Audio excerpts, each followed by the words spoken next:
Obdobie zábav a plesov je v plnom prúde. Tohtoročnú sezónu na Fakulte masmediálnej komunikácie odštartoval ich 11. reprezentačný ples, ktorý sa uskutočnil 1. februára. Boli sme sa pozrieť, ako sa na pôde našej univerzity zabávalo. Pestrý program otvorila dekanka Fakulty masmediálnej komunikácie krátkym príhovorom, v ktorom sa okrem iného poďakovala rektorovi Trnavskej univerzity, že prijal pozvanie na ples. Veľmi dobre sa cítim, som tu medzi dobrými ľuďmi, môžem si zatancovať, je tu veľmi pekná hudba, dobré jedlo, vynikajúco. Pani dekanka?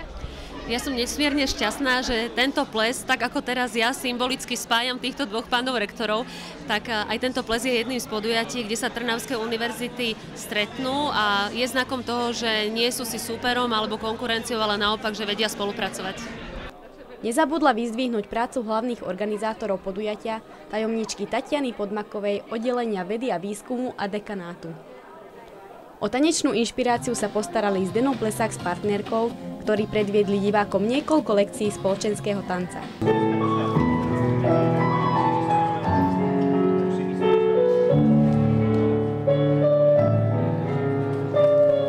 Spevácky sa predstavila Emilia Pastoreková, ktorá v sprievode gitary zaspievala 3 piesne.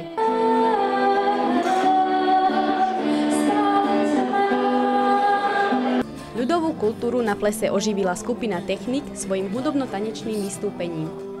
Pre 140 hostí pripravili organizátori rovnaký počet tombolových cien, ktoré venovali najmä sponzori, ale aj vedenie fakulty a pedagogický zbor.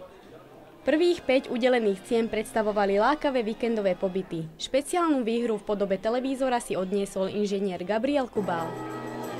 Plesu sa zúčastnili nielen významné osobnosti univerzity, ale aj jej študentská obec. No, tento rok som už na 3.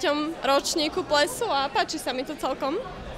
11. reprezentačný ples sa niesol v duchu uvoľnenej atmosféry a v rytmoch tanečnej hudby. Prítomní hostia sa bavili do skorých ranných hodín.